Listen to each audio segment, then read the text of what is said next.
Okay बच्चा party, अगर हमको सिंपल एडिशन सीखना है तो एडिशन में क्या है, प्लस और माइनस, बराबर है।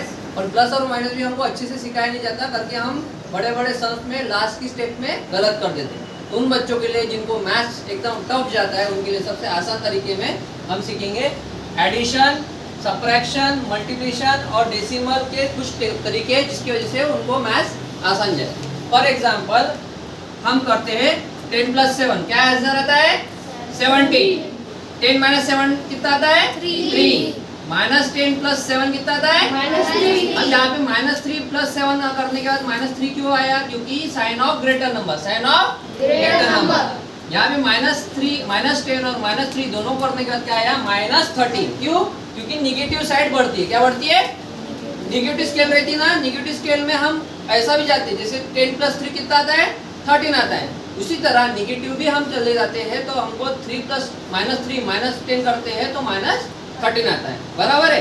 तो एग्जांपल अगर और एक देंगे -4 - 5 कितना आएगा आंसर बेटा -9।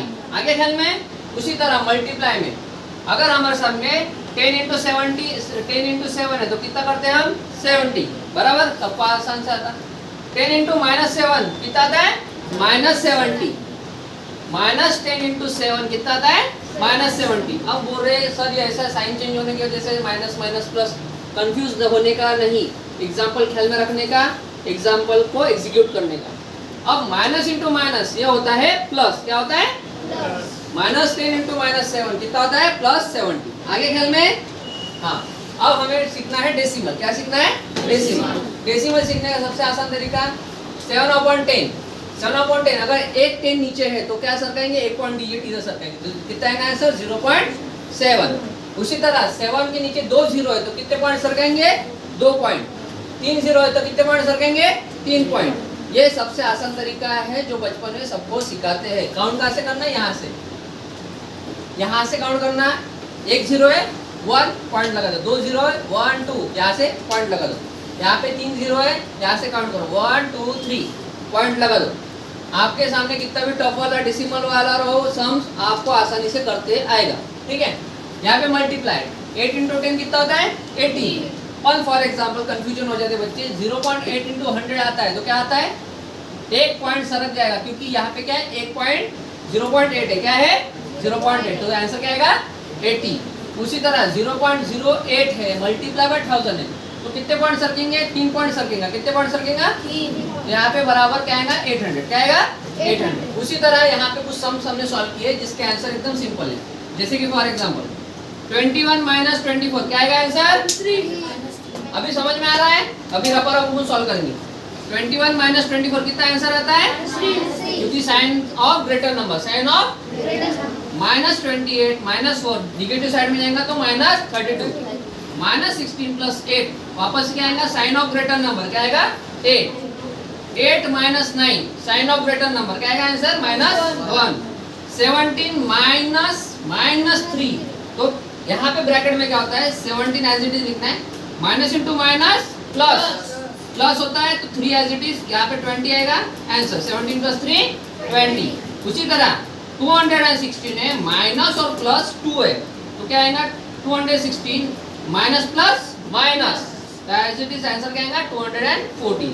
ये हो गया एक टर्म। सेकंड एग्जांपल के अपन सॉल्व करते हैं। 17 × -8 -56 बराबर, -8 × 9 कितना आएगा -72। -8 × -4 कितना आएगा +30, क्योंकि माइनस इंटू माइनस प्लस। -9 × 6 कितना आएगा -54। 4 यहाँ पे 8 डिवाइडेड बाय हाफ है, 8 मल्टीप्लाई बाय हाफ है, तो यहाँ पे क्या किया मैंने, यहाँ पे डिवाइड का मैंने सम दिया है, तो यहाँ पे अगर 2 है तो मैंने क्या किया 2 के टेबल में 1 जार, 2 के टेबल में 4 जार, तो ऑटोमेटिक आंसर क्या आया 4।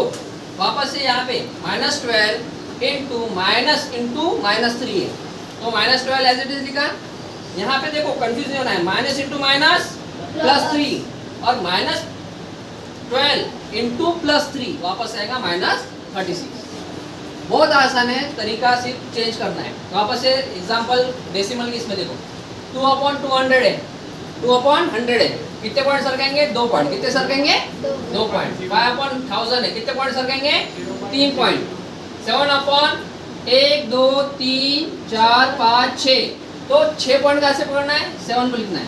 7 1 2 3 4 5 6, यहाँ पे पॉइंट लगा दो, आंसर खत्म।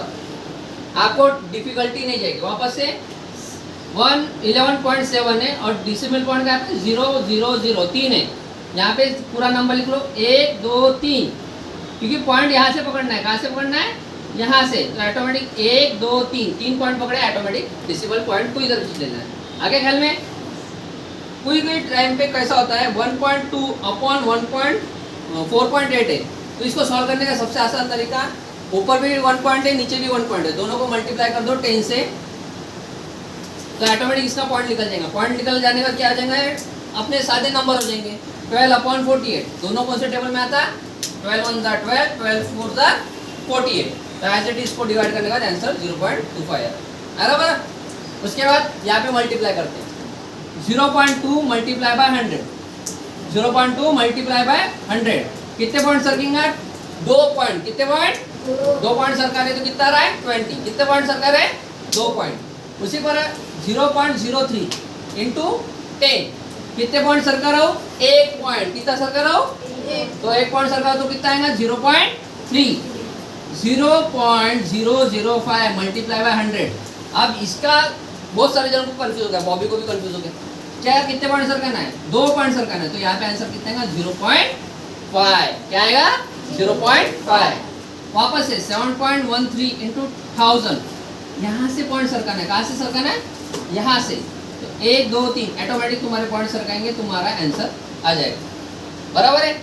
उसके बाद 22/7, 22/7 का क्या आएगा? पाई वैल्यू है। क्या है? Pi value. डिवाइड करते तो कितना मिलता है? 3.14 और 0.019 मल्टीप्लाई बाय 0, इसको मल्टीप्लाई करते हैं 0 into any number is equal to 0। ऐसा नहीं है कि मैथ्स में हर कोई होशियार रहता, हर कोई गधा रहता। Maths is all about practice. अगर अच्छे से प्रैक्टिस करेंगे सबको ही आउट ऑफ मिलेगा, प्रैक्टिस ही नहीं करेंगे तो 0 मार्क मिलेगा। मैथ्स का डर ही नहीं है, मैथ्स का डर ही नहीं है। पहले के ज़माने में लोग बैठे बैठे दीवार पे करते थे, पाटिया पे लिखते थे, फर्ची पे लिखते बैठते थे, मैथ्स को ऐसा दिमाग में खेलते रहते। मैथ्स को दिमाग में आजकल लोगों क्या बोलते हैं, अबैकस ये करते वो करते। मैथ्स को जितना प्रैक्टिस करेंगे मैथ्स का डर निकलेगा। मैथ्स के पेपर के दिन सबसे टेंशन फ्री रहने का, क्यों? क्योंकि प्रैक्टिस की है तो टेंशन नहीं रहता। पर बहुत सारे जन मैथ्स के पेपर के दिन सबसे ज़्यादा टेंशन में रहते। दुनिया का सबसे ईजी सब्जेक्ट है मैथ्स, जिसको सिर्फ प्रैक्टिस करने से ही आ जाएगा। बाकी पूरे सब्जेक्ट को लर्न करना पड़ता है, ग्रामर के रूल ख्याल में रखना पड़ता है, बहुत सारा टेंशन रहता है। मैथ्स का क्या है? कैलकुलेशन ख्याल में रखो, फॉर्मूला ख्याल में रखो, ऑटोमेटिक अप्लाई करो, 100 आउट ऑफ 100 मिलते।